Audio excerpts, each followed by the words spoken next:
Your salary is cut by 55%. This company doesn't need you anymore.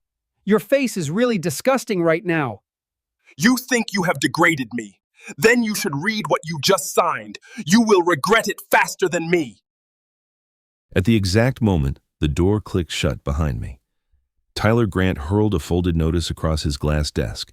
It slapped against my chest before sliding to the floor like a discarded receipt. Your salary will be reduced by 55%, he said, voice sharp with that brand of confidence only inherited power can buy. The company needs to streamline. For a second, I just stood there, stunned enough to feel the room tilt. 30 years of building the operational backbone of this place, and suddenly I was a rounding error. I bent slowly to pick up the notice, mostly to hide the bitter smile tugging at my face. Streamline, what a charming euphemism for we have no idea what we're doing, so let's cut the people who do. I looked up at Tyler, 8 months in the CEO chair and already treating the company like a toy he could take apart without instructions. He was the kind of leader who read headlines, not contracts, an enthusiastic skimmer with a very expensive pen. Meanwhile, I was the former chief systems architect, the one who built the infrastructure that kept us alive during the post-pandemic chaos. The reason our revenue ballooned 900%, yet here I was, reduced to a liability on his spreadsheet as he straightened his tie, satisfied with his performance. I glanced down at the addendum attached to the salary notice. A faint, half-faded line lingered near the bottom, familiar, almost nostalgic in the way old mistakes tend to be. It was a clause I hadn't seen in years, one I knew Tyler hadn't bothered to read. He never read anything past the bold title. Something in my chest shifted. Not outrage, not fear, something quieter, sharper. I folded the papers neatly, tucked them under my arm, and walked out of his office without a word. But as the door closed behind me, a small, involuntary smile broke across my face. For the first time in 6 years, I felt curious. Take a breath with me for a moment, unclench your jaw, roll your shoulders back, and let your body settle before we go any further. Tell me, where are you listening from tonight, and after hearing that scene, what do you think the real shock is going to be? It's never the first blow, it's the one nobody sees coming.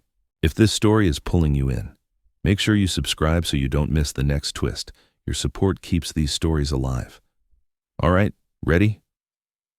Let's step into what happens the moment Gavin leaves that office. I walked back to my desk with the notice still tucked under my arm, the way you might carry something fragile you're not ready to look at yet. The office felt louder than usual, keyboards clacking, phones ringing, people pretending not to notice the man whose salary had just been carved in half.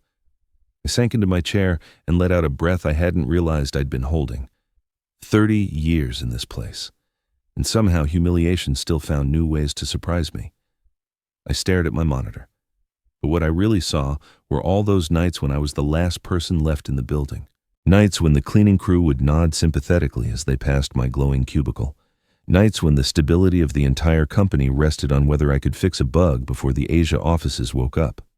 Back then, our previous CEO used to call me at impossible hours, whispering panic into the phone about a client worth a few million, and every time, without credit or complaint, I patched the problem and saved the deal, quietly, reliably. That was my reputation, an invisible backbone they never bothered to decorate. I didn't need applause, but I also didn't expect to be treated like a pile of unnecessary expenses. Meanwhile, Tyler Grant had glided into leadership on a wave of marital convenience. His qualifications: a good haircut, a quick temper, and a talent for firing people to make the quarterly chart look slimmer. He thought cost-cutting was a personality trait. He once bragged that he could run the company on instinct. The man had never even opened the systems architecture map. I know because he once asked me if a server cluster could be turned off and on like a lamp. I rubbed the bridge of my nose, fighting off the burn of anger, not the loud kind, but the quiet, disappointed kind that sits in your chest like a weight. Then, almost without thinking, I opened the drive where our old contracts lived. Habit, maybe, or survival instinct. Inside a dusty folder, buried between outdated NDAs and onboarding packets, sat a PDF with a faded title. I clicked it. The document loaded slowly, like it hadn't been touched in ages. And there it was, performance-based equity recovery. A clause the old board had approved, granting me equity restoration if certain revenue thresholds were met. thresholds we had blown past years ago. No one had updated it since, no one had canceled it. I leaned back, a bitter laugh catching in my throat. Something about this felt less like coincidence and more like timing. Something, I realized, was waiting to be activated.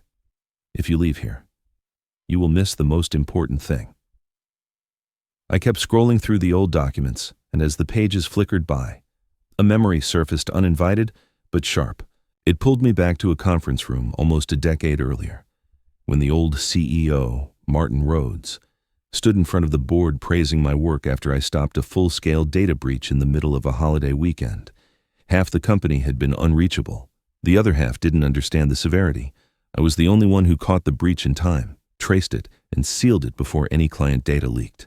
Martin shook my hand afterward and said he wanted me to receive an equity grant for saving the company from a public catastrophe. The board nodded. The lawyers scribbled notes. Everyone agreed it was deserved. But then legal dragged its feet. "We'll update the records next quarter," they said. Next quarter became next year. In the chaos of mergers, restructuring, and new leadership, the paperwork fell into the abyss where good intentions go to die. I didn't push. I figured the quiet work mattered more than the recognition. That's how they trained people like me: be grateful, be loyal, be invisible. And invisibility, ironically, is how your value gets erased. Tyler, of course, knew none of this. He never bothered to ask what came before him, to him. The company's timeline began the day he stepped into the building, wearing his tailored suit and his father-in-law's confidence. I doubt he could name one system I built or one disaster I prevented. And honestly, I don't think he cared. He once told a room full of VPs that legacy employees slow innovation. I remember writing that down, not because it was insightful, but because I wanted proof someday of how little he understood. As the PDF finally loaded, I caught a faint highlight near the bottom. I leaned closer. There, in small text, was a field labeled Restoration Eligibility Triggered. At first, I thought it was a glitch, but the timestamp beside it was recent, very recent. My pulse kicked once, sharp and clean. That field only activated when someone formally acknowledged an employee's pre-existing rights, and the only person who had touched my file in the last 24 hours was Tyler, signing my salary reduction like he was approving a coffee receipt. I couldn't help laughing quiet, stunned, a little unhinged. The irony was too rich. The man who thought cutting my pay would show dominance had instead revived a forgotten clause tied to equity valuation. Someone had just confirmed my old rights, and that someone was the same man who didn't read past the first line of any document he signed. If you're someone who looks deeper than most, don't leave. This next part is for you. I kept staring at the faintly highlighted clause until the words began to blur, and a low thrum of suspicion settled under my ribs. If the field had truly been triggered, something far more complicated was happening behind the scenes. So, before the office emptied out for the night, I submitted a formal request to legal for a full contract extract. I worded the email carefully neutral, professional, the kind of message no one questions because it sounds both boring and obligatory. Then I shut down my monitor, packed my bag, and walked out as if my world wasn't tilting on a hinge only I could see. Hours later, I sat in my living room with a cold cup of coffee and the soft hum of the refrigerator filling the silence. Midnight crept close. I wasn't expecting a response until morning, maybe even later. Legal was notoriously slow, almost strategically so. But at 12:43, my phone vibrated once, twice, a third time. I picked it up, half dreading, half hoping. The first notification was from the automated legal system: your contract extract is ready. The second appeared one heartbeat later. Framed in red, recent compensation amendment has activated legacy rights. For a moment, the air left my lungs. Then I let out a laugh, dry, thin, edged with something a little wild. It wasn't joy. It wasn't victory. It was the exhausted amusement of a man realizing the universe occasionally rewards the patient by letting arrogant people sabotage themselves. Tyler wanted to trim expenses. Admirable, efficient, stupid. He had unlocked a mechanism he didn't even know existed, one tied not to my salary, but to my historical equity position, a mechanism I myself had forgotten. I clicked the contract extract, scanning quickly. Everything lined up. The clause was active, time-stamped, and confirmed, and the confirmation source. The salary addendum Tyler had signed in under 10 seconds. The man believed speed and decisiveness made him powerful. In this case, it made him generous. I leaned back on the couch, tugging a hand through my hair, the tension in my shoulders finally giving way to a slow grin. Cost-cutting had never been so profitable. Just as I closed the file, another notification slid across my screen. This one wasn't from legal. It was from the internal shareholder system, an inbox I hadn't received anything from in years. You have a pending equity adjustment awaiting review. My heartbeat tripped, then steadied. Whatever Tyler had tried to take from me, he had just unknowingly given back tenfold. And for the first time, I began to wonder what the numbers would look like when the system finished its math. I sat at my desk long after the building had quieted. The glow of the monitor, the only light in the room. The documents legal sent me were open across 3 windows, each one stacked with old clauses, timestamps, and signatures that suddenly carried far more weight than they ever had before. I scrolled slowly, deliberately, forcing myself to read line by line even though I already knew what I would find. Everything was there: the abandoned equity recovery clause, the board's original approval, the untouched eligibility conditions, and most important of all, Tyler's fresh signature confirming that none of my prior rights had changed. He'd signed it so quickly he probably didn't even notice the line, but the system had. And as I stared at the screen, a strange calm settled over me. Not relief, not excitement, something colder, steadier, like the quiet before a long-planned move on a chessboard. I wasn't angry anymore. Anger clouds judgment. This required precision, strategy, a certain level of restraint that Tyler would never recognize because he had never needed to cultivate any. I bookmarked pages, saved copies, and highlighted key clauses. Every detail had to be perfect. If anyone questioned the legitimacy of the restored equity, the paperwork itself would answer for me. All I needed was for the right people to see it at the right time. And, fortunately, the company had already chosen the perfect stage, the upcoming board meeting. Tyler had been talking for weeks about unveiling his second phase of workforce optimization on Monday morning, a sanitized phrase for cutting more jobs to impress investors. He thought the board would applaud him. Instead, they were about to learn he had accidentally rewritten the ownership structure of the entire company. I closed the contract and leaned back, feeling the chilled leather press against my shoulders. There was nothing more to add, no extra maneuver needed. The system had already done the heavy lifting. My role now was simply to show up, silent, prepared, patient. Just then, a soft ping broke the stillness. An internal message from compliance appeared on my screen. Unusual activity detected in shareholder records. Gavin Scott is requested to attend the Monday board meeting. I exhaled slowly, allowing myself the smallest, most controlled smile. Compliance never sent messages like that without cause. Something in the system had triggered an alert significant enough for them to intervene. Significant enough that they needed the person associated with the anomaly, me, to be present when the board reviewed it. Monday morning. The same morning, Tyler planned to present his grand cost-cutting blueprint. I shut down my computer, gathered my things, and stood. The room seemed quieter now, as if the building itself knew a shift was coming. If Tyler wanted to impress the board with bold decisions, he was about to succeed, just not in the way he intended. There is a small change, but if you don't want to dig deeper, you don't need to pay attention. The boardroom was already full when I walked in on Monday morning, the air thick with the usual mix of caffeine, ambition, and quiet desperation. People nodded at me politely, not warmly, more the way you acknowledge a coworker you assume will be laid off by noon. I took a seat near the back, folding my hands in my lap to keep them still, inside. A slow pressure built behind my ribs. Not panic, but anticipation, like standing on the edge of a cliff you've memorized in daylight and are approaching again at dusk. Tyler strode to the front of the room with the swagger of a man convinced the spotlight belongs to him. His suit was sharp, his smile rehearsed, and his voice carried that overly confident tone he used whenever he thought he was being visionary. "Today," he began, "we'll review Phase 2 of our breakthrough cost optimization strategy." He tapped the remote, and the screen lit up behind him.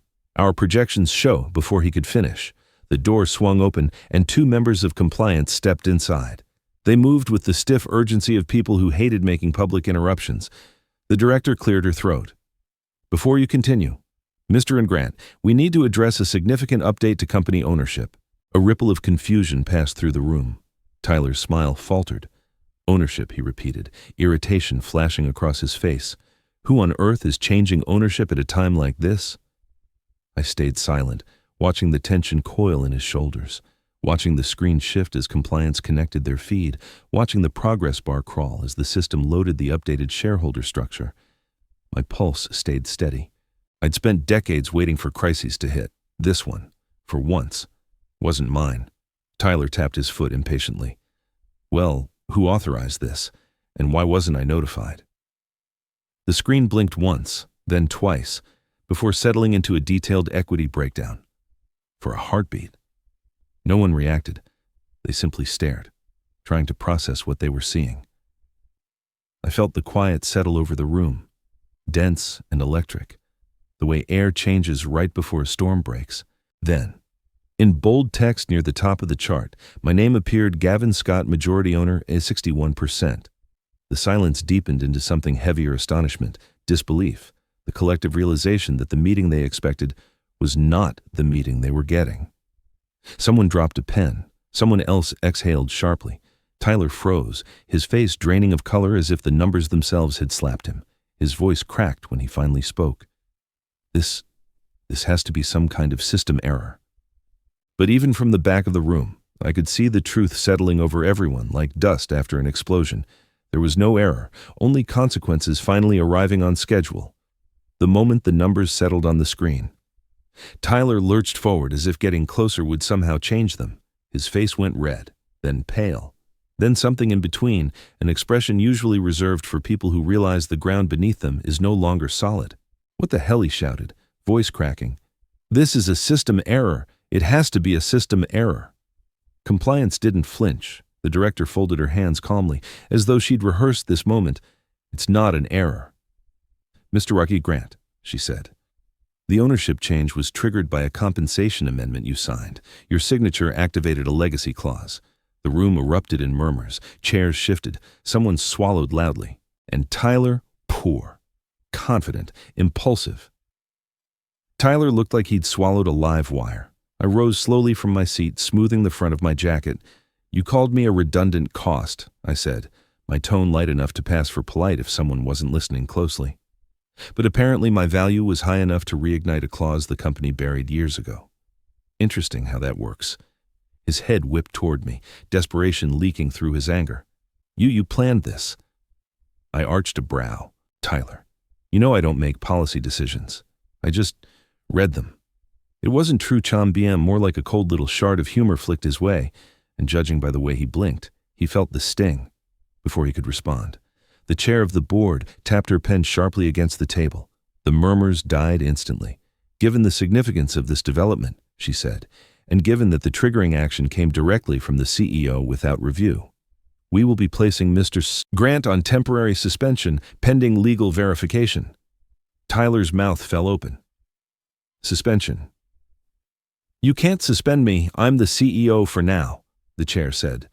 "But until we determine the full legality of Mr. Scott's restored ownership, you will step back from all operational authority." It was remarkable watching a man realize his power was evaporating in real time. His posture deflated, his voice shrank. He looked around the table for support, but the directors suddenly found their papers very interesting.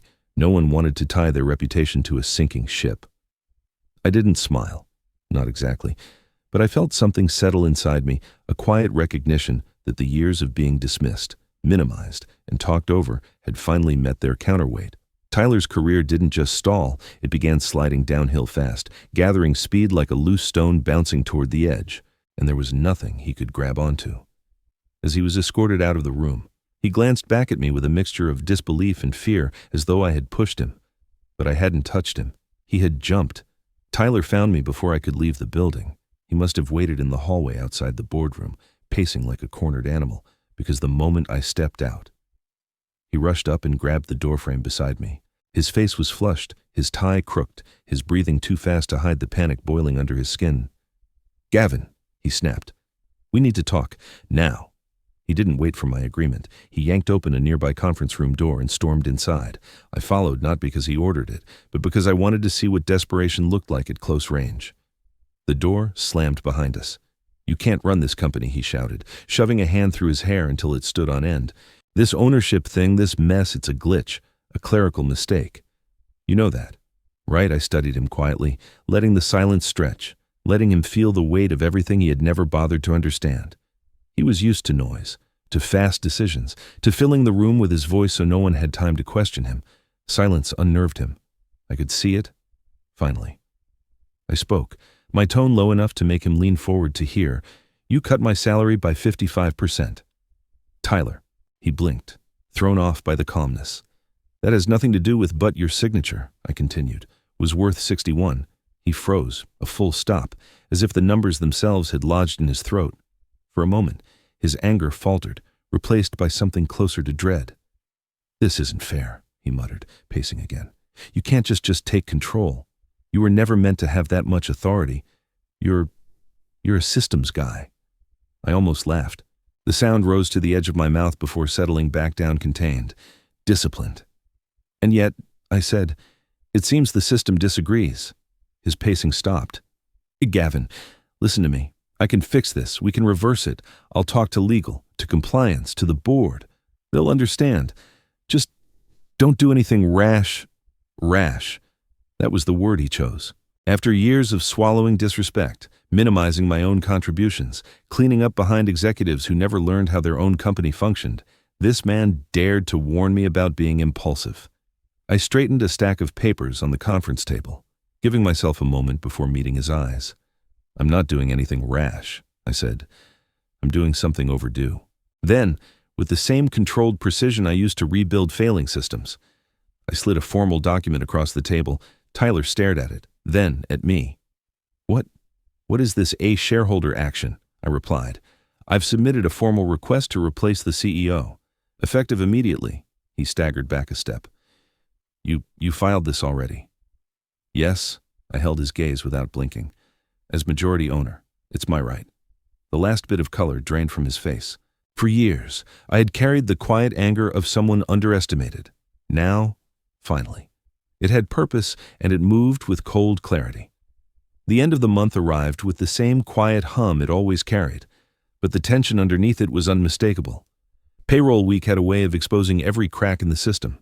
People checked their email more often, refreshed banking apps compulsively, hovered near HR with polite but not really questions.